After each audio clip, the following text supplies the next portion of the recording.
Hello po, good day po sa inyo lahat and welcome to my channel, Best Investments by Mitsa Bache. And I'm an accredited seller of DMCA Homes. So today, tara samahan nyo ako. I-update ko po kayo sa construction ni The Oriana. Okay ba?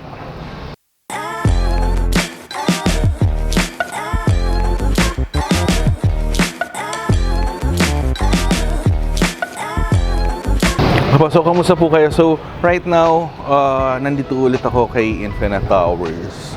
So, i-update ko kayo sa construction ni The Oriana as this is as of September 2023. So, before ko kayo update, quick information about The Oriana po. So, si The Oriana po, it is located along Aurora Boulevard. So, that's the Aurora Boulevard, yung street po na yan, Aurora Boulevard. In Project 4, Quezon City.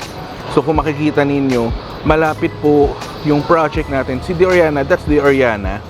Okay, so 2 towers po yan that composed of 56 and 55 stories per each building. So malapit si The Oriana. Dito po sa side na to, that's Ateneo, Katipunan, and UP Diliman. Nandiyan sa side na yan. And then, at the same time, dito po malapit rin siya kay SM Marikina. Okay?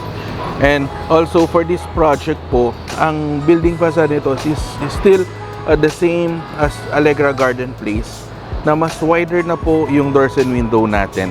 And also meron tayong units dito na instead of the traditional na steel railing balcony natin, pinalitan natin siya ng day bed. Okay? So, if you want to know more about dito po sa project na to, nandiyan yung numbers ko, naka-flash sa screen. You may contact me anytime through Viber, through WeChat, through Facebook Messenger.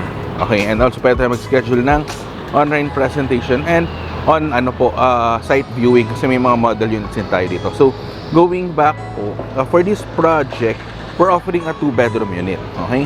Pero, I'm happy to say that magkakaroon tayo, ila-launch na natin yung second building. So, yung second building ito po, yan po yung second building na yan. So that's the South Tower. So we will launch that next month. Okay, by October. Ila-launch na natin yung second tower. For the exact details kung ano pong mga types of unit na i-offer natin dito, standby lang po tayo. Update ko kayo dito sa YouTube channel ko. And also, you may contact me. Okay, para at least na ma-save ko po yung number niyo and ma-update ko kayo as soon as I get the details. Okay? So, ayun po. So, that concludes my update po for this month of September para po kay The Oriana. So, again, thank you very much for watching po. Please don't forget to hit the subscribe button and the notification bell para every time na nag-upload ako ng bagong video kay YouTube, ay ma-notify po kayo. Okay? So, thank you very much for watching. God bless po. Stay safe po. Bye-bye po.